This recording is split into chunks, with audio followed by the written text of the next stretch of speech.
¿Qué tal? Muy buen día. Sean ustedes bienvenidos a otra edición más del coloquio virtual La Justicia Digital en Nuevo León a un año de la pandemia. Y esta mañana daremos continuidad a las mesas de diálogo La impartición de justicia en tiempos de pandemia, con el debate sobre los modelos de impartición de justicia digital versus tradicional.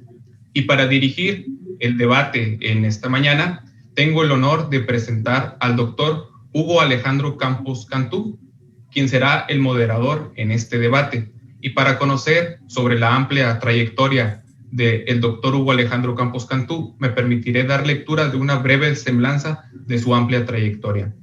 El doctor Campos Cantú es licenciado en Derecho y Ciencias Jurídicas por la Facultad de Derecho y Ciencias Sociales de la Universidad Autónoma de Nuevo León.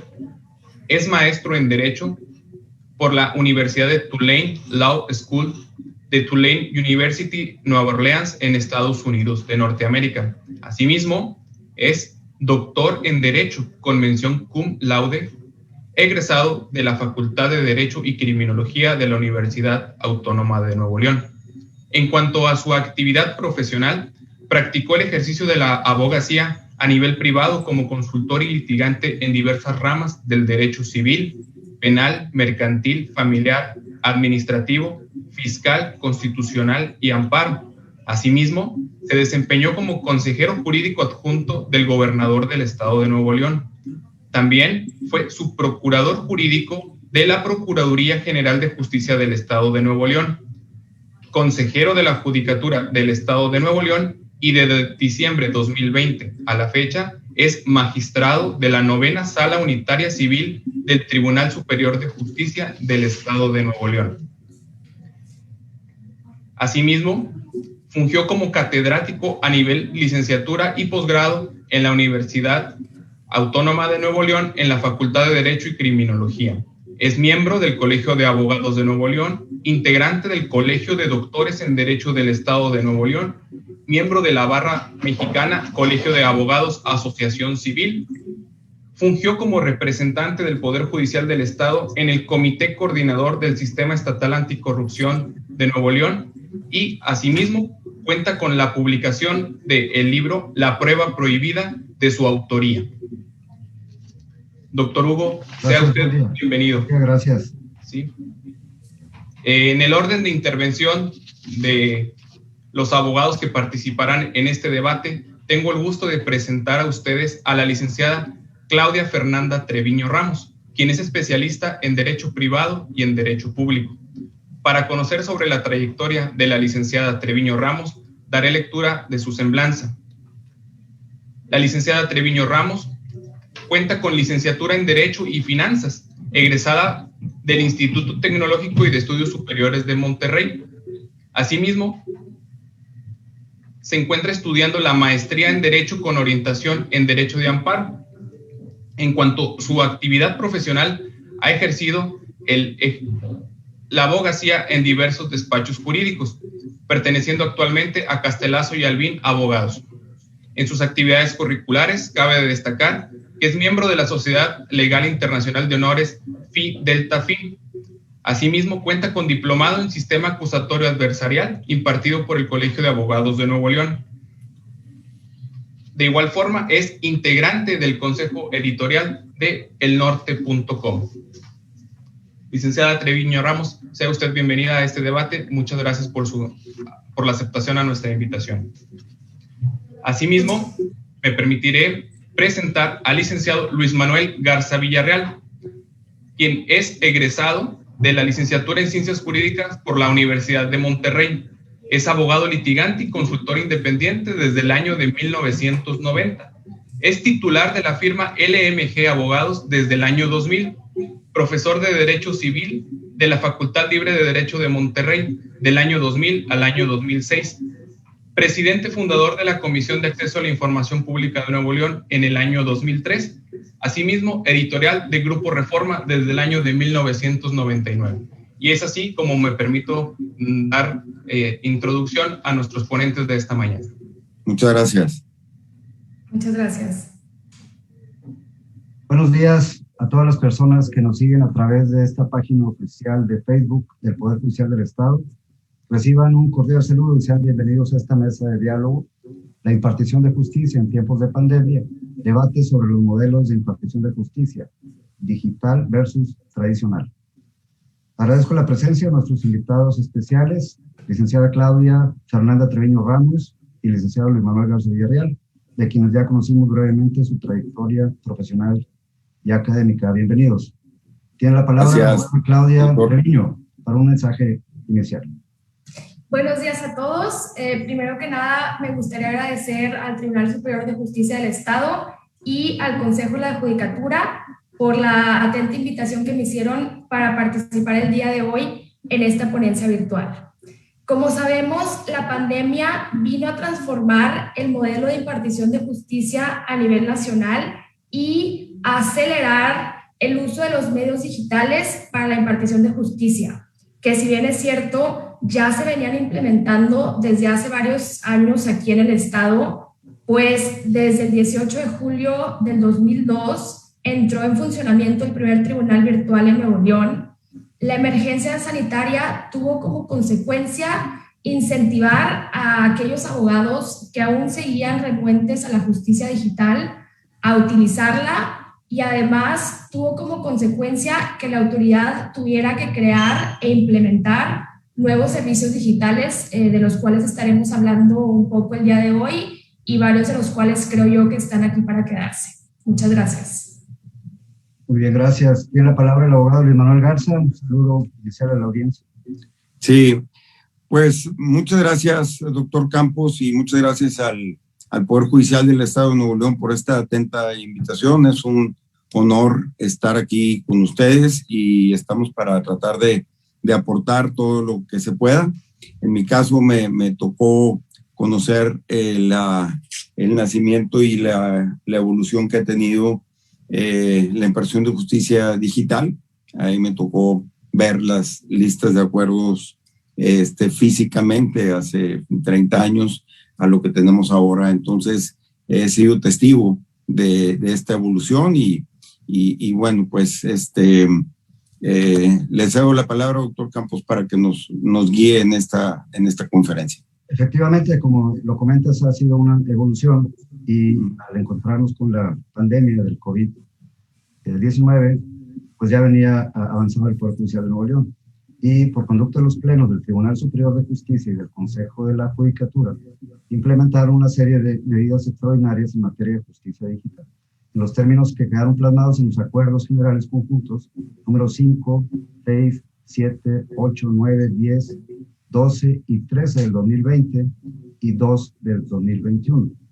Estas medidas han tenido por objeto, por un lado, proteger la salud e integridad de los servidores públicos de la institución y de los usuarios en general, y por otro lado, garantizar la continuidad de la labor judicial a través del uso de tecnología. Pues bien, ahora sin mayor preámbulo, a continuación mencionaré algunos temas o palabras claves relacionadas con las medidas extraordinarias implementadas en materia de justicia digital. Y les pediré que nos comenten sobre sus ventajas, en su caso, cómo mejorarlas, o riesgos que pueden representar frente al modelo de justicia tradicional. Empezamos entonces con el primer tema o palabritas clave, por decirlo así, la oficialidad de partes virtual. Licenciada Claudia Treviño. Claro que sí, muchas gracias, doctor. Yo comenzaré con el tema de la oficialidad de partes virtual, en donde cabe mencionar que esta oficialidad de partes virtual, mediante el Acuerdo General Conjunto número 8, diagonal 2020, como usted mencionó, de los plenos del Tribunal Superior de Justicia y del Consejo de la Judicatura del Estado de Nuevo León, el cual entró en vigor particularmente este Acuerdo 8 el 6 de mayo de 2020, se autorizó la implementación de esta oficialidad virtual para la presentación de demandas y promociones electrónicas para aquellas personas que contaran con un usuario en el tribunal virtual, pero sin ser necesaria la autorización judicial previa para la consulta del expediente electrónico o autorización para enviar promociones electrónicas, como sucedía anteriormente. Y el utilizar esta oficialidad virtual, así se establecen los acuerdos, implica automáticamente que el usuario está solicitando y aceptando la consulta del expediente electrónico, la recepción de notificaciones electrónicas y también el envío de promociones electrónicas. Si bien es cierto, previo a la emergencia sanitaria ya se podían enviar promociones electrónicas, se necesitaba solicitar autorización por escrito dentro del expediente físico primero, por lo cual creo que la implementación de esta oficia virtual en los términos en que fue autorizada permitió que los usuarios pudiéramos hacer uso de ella sin tener que presentarnos físicamente en el juzgado, lo cual era acorde a los tiempos extraordinarios que estábamos viviendo por la pandemia, digo que aún seguimos viviendo. Además, creo que al establecerse que utilizar la oficina virtual lleva implícito que se autorice el expediente de notificaciones y promociones electrónicas, como ya lo mencioné, de igual manera impulsa al usuario a utilizar estos medios digitales que, como sabemos, ahorran tiempo y esfuerzo también al personal de los órganos jurisdiccionales, pues evita que actuarios tengan que acudir de manera presencial a domicilios a notificar, se evita tener que recibir al usuario para que consulte el expediente físico en ciertos casos y evita que el personal tenga que escanear los documentos recibidos a ser ya escaneados por el promovente. Aquí creo yo que el Poder Judicial del Estado reaccionó muy bien ante la pandemia en cuanto al uso de los medios digitales. Sin embargo, creo yo que se debe de habilitar el uso de la e-firma o alguna firma electrónica equivalente ante el Poder Judicial del Estado que permita firmar las promociones y demandas enviadas por este medio, pues aunque actualmente los juzgadores están facultados para verificar la autenticidad de las demandas y promociones electrónicas presentadas por la Fiscalía Virtual, realizar los apercibimientos correspondientes y requerir la exhibición física de los documentos, creo que el implementar esta medida otorgaría mayor certeza jurídica a las partes al contar con un mecanismo de autenticidad que permita identificar plenamente al firmante y que sea una firma electrónica reconocida mediante la cual no quede duda de la identidad del firmante. Por su parte, creo también que nuestros legisladores deben de realizar urgentes reformas a las codificaciones que así lo permitan para incorporar y complementar la legislación que ya existe en relación a la implementación de los medios digitales en los procedimientos. Pues bien, me gustaría mencionar que actualmente el Código de Procedimientos Civiles del Estado, en el capítulo correspondiente al envío de promociones electrónicas, establece que se podrá usar la tecnología de firma electrónica, sin embargo, no lo establece como una obligación. Y esto fue adicionado a dicha codificación desde el 2008 y sin duda creo que debe de ser actualizado. Excelente. Licenciado Luis Manuel Garza, ¿algún comentario? Sí, gracias. En complemento a lo que comenta la abogada Claudia, el punto de la oficialidad de partes virtual que va de la mano con las demandas que se presentan de manera electrónica, nosotros hemos visto dos fallas o dos áreas de oportunidad para poder mejorar este tema. Primero que nada, en el sistema tradicional, cuando se presenta una demanda, el juez es el que valora, o el personal del juzgado valora que la demanda reúne los requisitos y que vengan los documentos necesarios para que la misma sea admitida. Esa valoración la hacen directamente en el juzgado. Ahora sucede que hay un filtro, que es la oficialidad de partes virtual, en donde alguien que no pertenece al juzgado hace un análisis de los documentos y se ve que alguno de los documentos que le llega de manera virtual está borroso o no le entiende y a lo mejor lo ve borroso porque tiene un problema en la vista, etcétera. A su criterio unilateral decide desecharla. Nos ha tocado que se han desechado inclusive solicitudes de divorcios incausados porque un acta no está legible. Entonces creemos que ese filtro no debería existir. Creemos que eso lo debería resolver directamente el juzgado. Ese filtro existe, es real y creo que es una cuestión operativa fácil de solucionar. Ese es un punto. El otro tiene que ver con la posibilidad que tiene la parte demandada en un juicio adversarial de ir a revisar al juzgado los documentos que presenta la contraparte.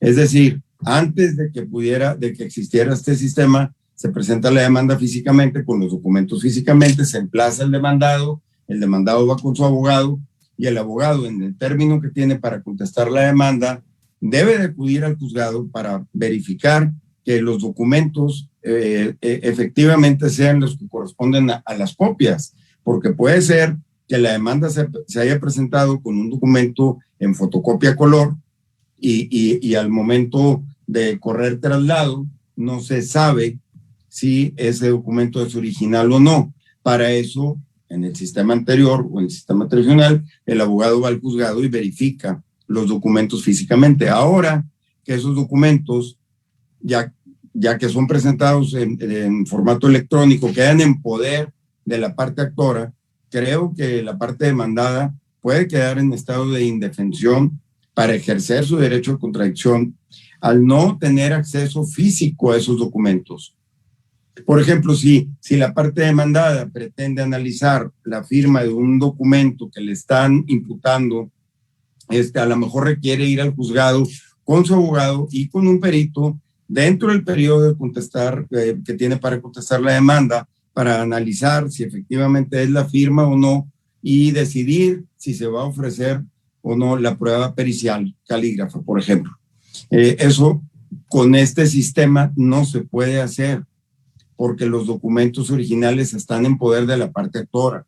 Entonces, eso es algo que creo que puede llevar a violaciones procesales desde la etapa del emplazamiento o periodo de emplazamiento, entre el emplazamiento y la contestación de la demanda, cuando se está empezando a integrar la litis, que creo que se puede corregir. Habría que analizar cómo. Una de las formas pudiese ser que si la parte demandada tiene el deseo de tener acceso a los documentos originales, pues que se los pida al juzgado, que se suspenda el término para contestar la demanda, que se requiera a la parte actora para que ponga a disposición de la parte demandada los documentos originales y poder llevar a cabo esa labor, lo cual, antes de agilizar el procedimiento, lo va a alentar.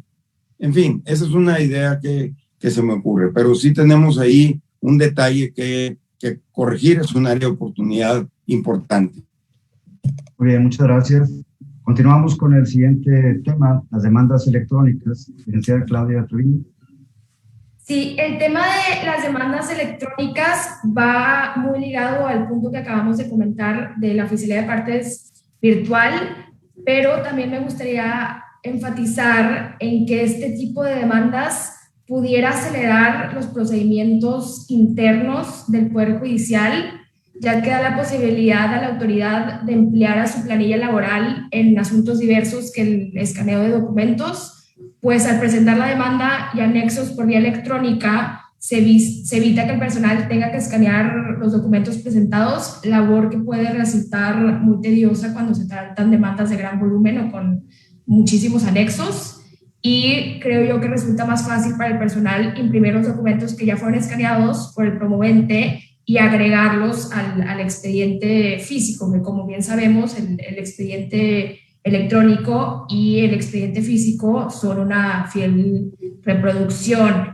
En este punto de las demandas electrónicas, yo reiteraría el habilitar el uso de alguna firma electrónica en donde se establezca un mecanismo de seguridad para asegurar autenticidad de la firma de los presentantes. Y de igual manera, algo que me gustaría agregar que va relacionado al tema que mencionaba el licenciado Luis Manuel, es que en los autos de erradicación de demanda creo que es necesario que existan prevenciones y apercibimientos a las partes respecto del resguardo que deben de ejercer sobre los documentos y escritos originales que presenten, al grado a lo mejor de equiparar dicha figura a la de un depositario judicial, debiendo de realizar las reformas necesarias en las codificaciones que así lo permitan, ¿no? Por si el dado caso que alguna de las partes, como lo mencionaba el licenciado Luis Manuel, necesite tener acceso a algunos de los documentos originales que están en posesión del promovente, se pueda realmente salvaguardar los derechos de la contraparte. Correcto. Licenciado Luis Manuel. Pues básicamente reitero lo que comenté en un principio, lo que hemos visto en la práctica es simplemente que queda ahí por ahí un limbo, ¿no? Coartado el derecho que tiene el demandado para estudiar detenidamente los documentos antes de ejercer su derecho de contradicción. Muy bien. El siguiente tema sería la consulta de expedientes por tribunal virtual. Licenciada Claudia Treviño. Sí, el poder consultar expedientes mediante la plataforma del tribunal virtual, ya sea desde la computadora o desde el celular, se habilitó ya desde hace varios aquí en el estado y ha facilitado el acceso a los expedientes, lo cual nos permite realizarlo desde cualquier parte del mundo donde nos encontremos inclusive, y creo que esto ha ahorrado tiempo a los litigantes y a las partes, así como evitado traslados a sede jurisdiccional. Creo que la consulta del expediente electrónico es algo que funciona muy bien en Nuevo León, pues inclusive me ha tocado en otros estados de la República, en donde también cuentan con tribunales virtuales o electrónicos, que definitivamente no funcionan tan bien como aquí, inclusive a pesar de que está autorizado el uso de dicho expediente electrónico. Por ejemplo, si tu demanda la turnan al juzgado primero, vas a tener acceso al expediente electrónico. Pero si tu demanda, por decir un ejemplo, la turnan al juzgado segundo, simplemente no te van a dar ese acceso porque ese juzgado no utiliza el tribunal virtual o a lo mejor no tiene la capacidad para escanear todos los documentos que se reciben en el juzgado. En cambio, en Nuevo León, el expediente electrónico es una fiel reproducción del expediente físico y lleva varios años siendo así. Y creo que el Tribunal Virtual del Poder Judicial del Estado es un modelo a seguir para otros estados de la República. Señor Luis Manuel. Sí, de acuerdo, totalmente. Nuevo León ha sido ejemplo nacional desde hace muchísimos años y creo que en adición a lo que comenta la abogada Claudia, creo que también da certeza jurídica la existencia del expediente, que en ocasiones, en el pasado, antes de que estos expedientes estuvieran escaneados, de repente sucedía que se perdían, se extraviaban, y era un gran problema. Había un procedimiento que era para reponer el expediente, ese incidente de reposición, requería que el promovente tuviera fotocopias de todo el expediente para poderlo volver a integrar. Esto ya no sucede más, esa es una de las ventajas.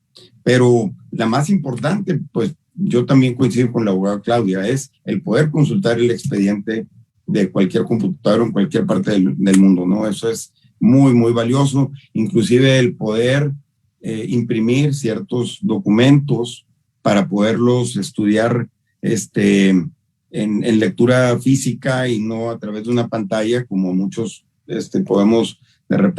muchos podemos preferirlo, pues también lo podemos hacer. Entonces, no creo que podamos estar mejor, y sí me consta que somos el número uno en el país, inclusive con mucha ventaja todavía, inclusive por sobre el Poder Judicial Federal en este tema. Eso habla muy, muy bien del Poder Judicial de Nuevo León y de quienes lo han venido integrando en las últimas décadas, ¿no? Muy bien, un tema que ya comentaron, pero reiteramos, y pediría a Luis Manuel que nos comenta algo también de su experiencia pre-época digital. Si quieres, empezamos con la licenciada Claudia en relación con la firma electrónica, y en tu comentario, licenciado Luis Manuel, pues tomar en cuenta lo que era antes, ¿no? de todo este tema, y cerramos un poquito los temas de arriba que ya comentamos. Sí, señor. Y seguimos con otros temas. Adelante. Firma electrónica.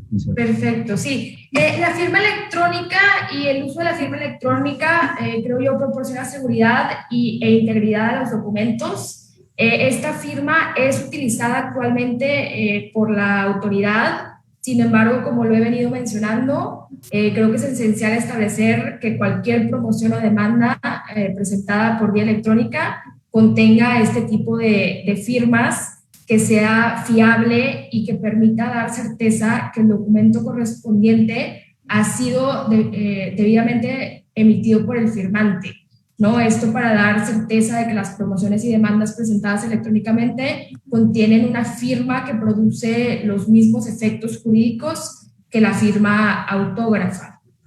Pues bien, es importante mencionar que para que exista fiabilidad en la creación de una firma electrónica que pueda vincular a quien la emite debe de otorgar certeza a quien la posee, que solo él o ella pueden utilizarla para constituir fuente de obligaciones, cosa que a mi parecer no sucede únicamente con el registro que se realiza para crear una cuenta ante el tribunal virtual, porque por ejemplo ahorita para crear una cuenta en el tribunal virtual te solicitan diversos datos personales como correo electrónico, CURP, número de teléfono, identificación, que subas una foto de tu identificación, etcétera, una serie de documentos. Sin embargo, no acudes personalmente ante el Poder Judicial a que se aseguren que efectivamente eres tú, ¿no? O a que haya una videollamada de por medio en donde se asegure que la información que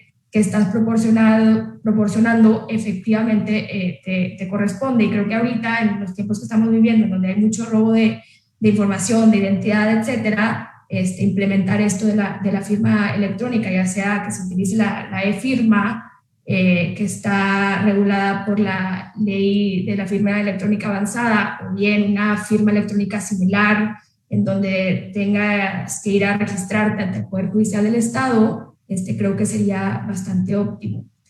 De igual manera, es importante considerar que para poder firmar electrónicamente de forma reconocida, se necesita poseer un certificado digital, siendo que el caso que los certificados digitales deben de ser emitidos por un prestador de servicios de certificación que vincula los datos de verificación de firma a un firmante y confirma su identidad. Pues el prestador de servicios de certificación es quien se encarga de asegurar que quien posee el certificado que genera la firma es quien dice ser. Y creo que atento a las circunstancias extraordinarias de la pandemia, creo que el Tribunal Superior de Justicia del Estado y el Consejo de la Judicatura actuaron acorde a las circunstancias y encontraron la manera de regular el uso de los medios digitales con prontitud. Sin embargo, creo que el Congreso del Estado debe de alcanzar al Poder Judicial y legislar al respecto de los nuevos avances en la justicia digital, pues considero necesario que dicha reglamentación se encuentre plasmada también en la ley y no únicamente mediante acuerdos generales cuando termine la contingencia. En su momento creo que no había otra forma rápida para hacerlo por ser una situación inédita y extraordinaria que nos tocó vivir, que nos está tocando vivir, pero los medios digitales, pues, si bien es cierto, ya en Nuevo León ya se utilizaban, los nuevos medios digitales que fueron creados están aquí para quedarse y creo que se debe de actualizar la legislación correspondiente. Gracias. Licenciado Luis Manuel. ¿Cómo era antes? Bueno, hace 35 años, los abogados no teníamos autorización, de acuerdo a la ley, no podíamos ser autorizados por nuestros clientes para firmar promociones. Sí, para oír, escuchar y recibir notificaciones, pero para poder intervenir y firmar documentos necesitábamos un poder, ¿ok? Y bueno, existe el capítulo del mandato judicial, en donde restringe el mandato que tiene que ser en escritura pública o en una carta poder ratificada ante el propio juzgado. El primer avance que hubo, y no tiene nada que ver con una cuestión digital, sino con una cuestión pues, meramente pragmática, fue que se establece un precepto en el Código Procesal que cuando una de las partes autorice a uno de los abogados para efectos de intervenir, el juzgado va a tener que tenerlo por autorizado y el abogado va a poder tener una serie de intervenciones en la mayoría de las actuaciones procesales. Ese es el génesis, ese es el inicio de cómo se permite al abogado una intervención más activa dentro de un procedimiento sin necesidad de tener un poder. Luego después, ya cuando viene el tema del tribunal virtual, en donde se requiere una cuenta, resulta que el cliente, digamos, el litigante, el justiciable, autoriza la cuenta del tribunal virtual del abogado y eso le permite actuar electrónicamente, digitalmente, en el procedimiento. Entonces, creo que vienen de la mano, ¿no? El avance de la intervención, mayor intervención del abogado sin necesidad de un poder, y ahora pues con el tema de la cuenta del tribunal virtual y finalmente la firma digital, que sí considero yo que pudiera tener a lo mejor un poquito más de candados. No quiero repetir lo mismo que dijo la licenciada Claudia, pero creo que sí se puede mejorar.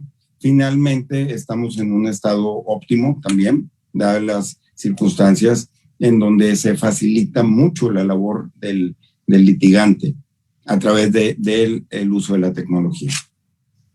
Muy bien, gracias. Efectivamente, pues vamos hacia tribunales sin papel, tribunales más rápidos, expeditos. Por ejemplo, en trámites administrativos en línea, como son las copias certificadas, oficios electrónicos, ratificación por videoconferencias, edictos con firma electrónica, emplazamientos, encargarlos o cancelarlos, notificaciones, oficios vía telefónica, en fin.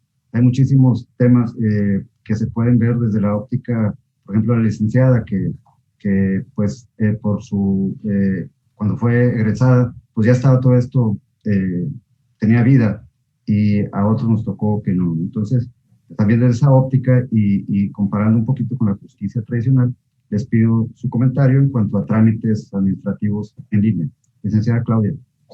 Sí, gracias, magistrado. Me gustaría ir mencionando algunos de estos servicios en línea que se ofrecen actualmente, como por ejemplo las copias certificadas electrónicas, que si bien es cierto, este tipo de copias certificadas fueron autorizadas desde el 2015, creo que muchos de los usuarios no sabían de su existencia o simplemente no la solicitaban, y la pandemia incentivó su uso, lo cual me parece excelente. Pues bien, por ejemplo, hablando de estas copias certificadas electrónicas, uno puede hacer su solicitud desde la oficialía virtual, solicita las copias certificadas electrónicas y si se autorizan, te las mandan por correo electrónico con firma electrónica, o se pueden ahí descargar en uno de los apartados de la plataforma del tribunal virtual.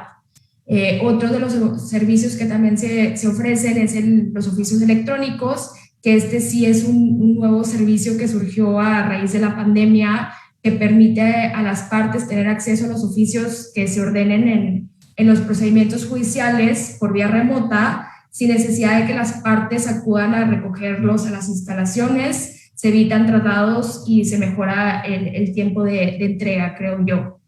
También están las ratificaciones por conferencia, lo cual me ha tocado utilizarlas, que es algo muy sencillo, rápido.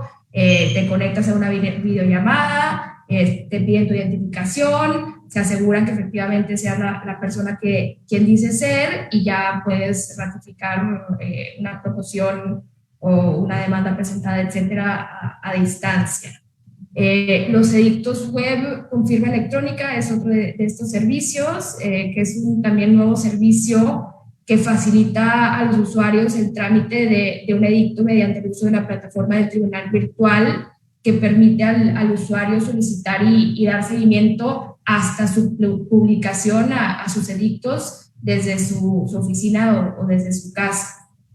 Otro de los servicios que también se ofrecen actualmente, que creo que en particular funciona muy bien, es el WhatsApp de agenda de citas de la Unidad de Asistencia Procesal Administrativa. Y mediante dicho WhatsApp se pueden agendar ratificaciones por videollamada y ratificaciones presenciales, la entrega y devolución de documentos y copias certificadas de los juzgados de oralidad mercantil. Es muy sencillo, mandas un WhatsApp al número correspondiente, te contestan con un listado de opciones del 1 al 4, en donde si 1 es ratificación por videollamada, 2 ratificación presencial, 3 entrega y devolución de documentos, etcétera. Entonces ya tú señalas qué trámite deseas realizar, te piden los datos del expediente, una identificación, y ya te agendan tu cita.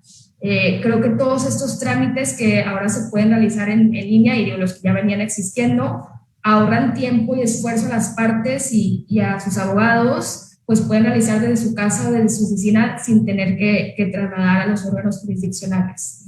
Y creo yo que sería bueno implementar a lo mejor un sistema de agenda de citas también mediante el propio portal del tribunal virtual, en donde los usuarios puedan agendar por dicha plataforma citas para acudir a los órganos jurisdiccionales, como lo ha implementado el Consejo de la Judicatura Federal.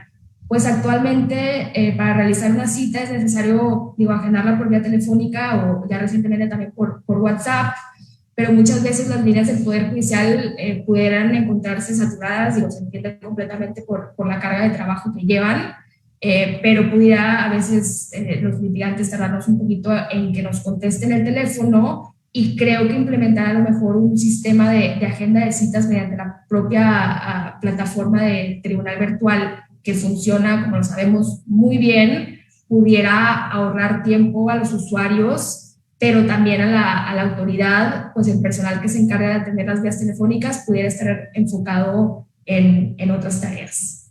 Gracias. Licenciado Manuel, de nuevo, con trámites administrativos en línea. Sí, gracias. Pues no tengo mucho que agregar a lo que explica la abogada Claudia. O sea, realmente sí es una gran ventaja. No es lo mismo sacar fotocopias de un expediente muy voluminoso a certificar un archivo electrónico que se ha venido escaneando a través de los momentos procesales en que se van presentando las actuaciones. Todo eso lo hace mucho más sencillo. Pero aquí hay un tema que veo también yo, otra área de oportunidad, que tiene que ver a lo mejor con empatar estos sistemas con algo que tenga que ver con el gobierno del Estado. En el tema de legalización de firmas para documentos que van a ser apostillados y enviados al extranjero, si uno obtiene una copia certificada de un expediente, la certificación está firmada por el secretario del juzgado. Para poder legalizar o autentificar, digamos, para enviar al extranjero ese documento, primero se tiene que legalizar la firma del secretario del juzgado, y eso va al tribunal, a la presidencia, pues al pleno. Ahí tienen el sistema donde el presidente del tribunal ratifica y valida o legaliza, cualquiera que sea el término, la firma del secretario que certificó las copias, y después ese expediente ya certificado, o sea, que tiene que llevarse al gobierno del Estado para que también se valide, se autentifique, se legalice la firma del presidente del Tribunal Superior de Justicia. Nosotros hemos tenido que hacer estos procedimientos en el último año en 2 ocasiones, y explorando la posibilidad de que en el pleno del tribunal nos certifiquen una certificación electrónica, vemos que no sabían cómo hacerlo. Entonces no tuvimos más opción pues que optar por el procedimiento tradicional: sacar las copias físicamente, certificarlas, llevar el expediente al tribunal, legalizar la firma del secretario y después legalizar la firma del presidente del tribunal en gobierno del Estado. Creo que yo sé que el Poder Judicial del Estado va muy, muy adelante de otras dependencias estatales, pues, pero creo que vale la pena, es una oportunidad para poder homologar también procedimientos y que esto pudiera ser todavía más sencillo. Hay casos en donde esa documentación o ese trámite es urgente, y en el sistema tradicional, pues la urgencia va a tardar 15 días o 3 semanas, ¿no? Excelente, muchas gracias. Continuamos con el tema de teleconvivencia. Licenciada Claudia Treviño. Sí, gracias. Mediante esta modalidad de convivencias, creo que se han evitado contagios y por ende se ha protegido el derecho a la salud de los menores.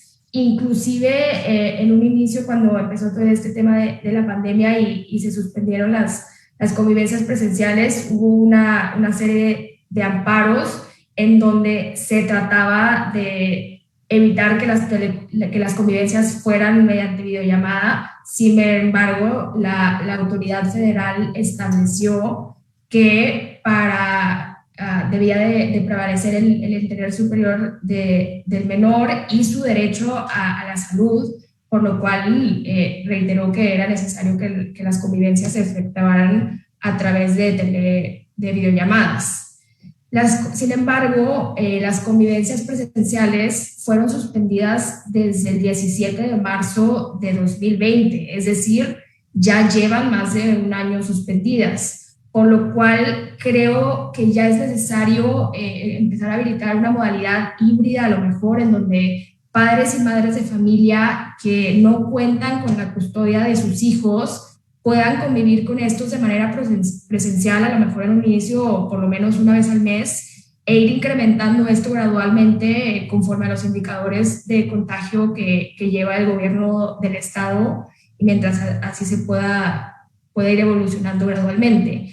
Claro está, tomando las medidas sanitarias correspondientes, ya que si bien es cierto, las clases presenciales aún no han sido retomadas aún, los menores de edad ya pueden acudir a restaurantes, centros comerciales, salones de fiestas infantiles, entre otros establecimientos, y claro, con los cupos permitidos actualmente por el gobierno del estado, por lo cual creo que si se toman las medidas correspondientes, creo que ya se pudiera implementarse esta modalidad híbrida. Pues a mi parecer, la convivencia virtual no puede ser suplida por la convivencia presencial, y lo que esta última, lo que una convivencia presencial implica, pues la convivencia presencial y el afecto que los menores de edad necesitan en sus etapas de desarrollo no puede ser suplida mediante una convivencia a través de una pantalla, ¿no? El padre o la madre no le puede dar un abrazo a su hijo a través de una pantalla. Sin embargo, creo que esta modalidad pues era lo correcto para la situación extraordinaria que vivimos, pero creo ahorita que pudiera ser utilizada como complemento a las convivencias presenciales, ¿no? En donde ya, mientras en lo que se establece un modelo híbrido y ya se retoman las convivencias presenciales, igual y pudiera seguir utilizándose para que el padre o la madre que no ejerce la custodia sobre su hijo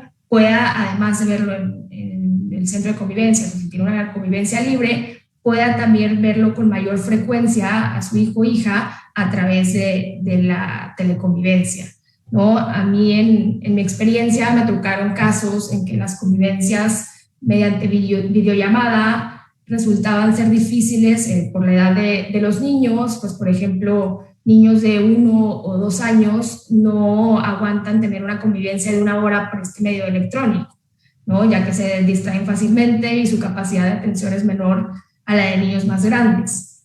Pero creo que ya en determinada edad sí son muy factibles, y pues en su momento claro que evitaron el contagio de las personas y se protegió el derecho a la salud de los menores.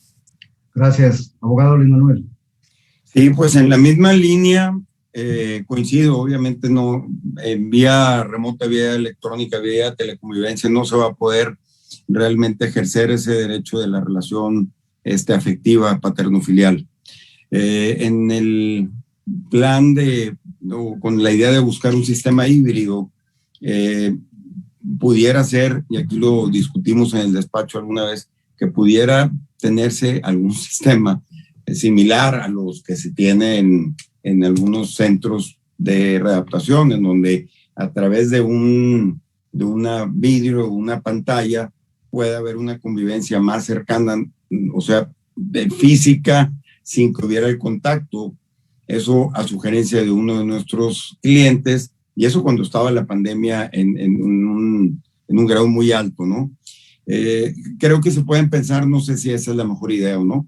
Hay un centro estatal de convivencia, tal vez se puedan adecuar ahí las instalaciones para que haya más convivencias físicas, aún y con una serie de restricciones. Estoy seguro que son más valiosas, sobre todo con niños pequeños, que a través de una pantalla. No creo que un menor de 2 o 3 años pueda realmente entender que está conviviendo con su padre sin poderlo tocar, sin poderlo abrazar.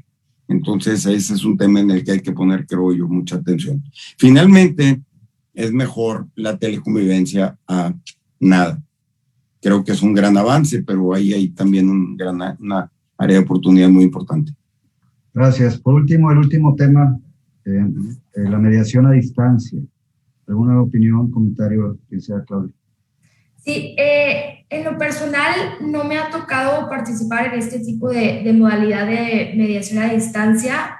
Sin embargo, creo que entre sus ventajas se encuentra el que las partes en conflicto a lo mejor y puedan dialogar mejor a distancia, sin tener que estar confinados en el mismo lugar, en el mismo cuarto que la persona con la cual tienen el conflicto, lo cual pudiera evitar argumentos y confrontaciones innecesarias. Pues anteriormente muchas veces las partes pues no comparecían a la mediación, ¿no? Y a lo mejor ya estando cada quien desde una pantalla pudiera propiciar el diálogo y pudiera hacer que las partes puedan encontrar una solución a su conflicto.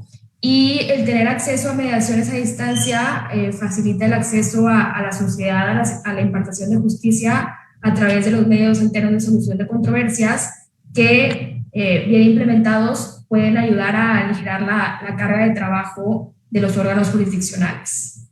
Y creo que aquí mi única sugerencia sería que pues, se asegure la confidencialidad de las partes, pues al ser a través de videollamadas, pudieran estar presentes personas ajenas a la controversia o que sea el caso de que se graben las sesiones con celulares, etc. Entonces creo que hay que encontrar un mecanismo en donde se pueda evitar esto.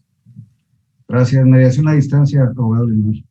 Nuevamente coincido con la abogada Claudia. Nosotros hemos visto en audiencias virtuales, no de mediación, pero sí audiencias de juicio, en donde las partes en conflicto se sienten menos tensas por el hecho de que cada una está en un espacio diferente y solamente se ven a través de la cámara. Eso reduce muchísimo la tensión que tendría normalmente una audiencia donde se tienen que ver las caras. Estamos hablando sobre todo en conflictos donde hay muchas emociones de por medio, principalmente en materia familiar.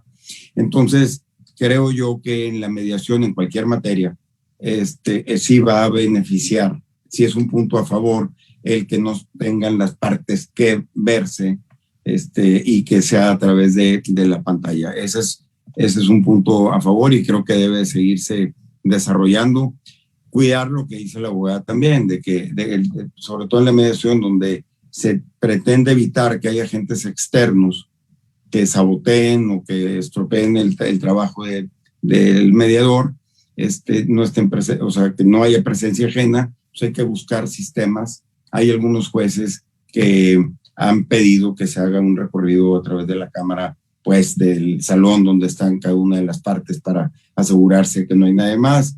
Pues ya debe haber sistemas, debe de poder haber sistemas mejores para poder asegurar eso.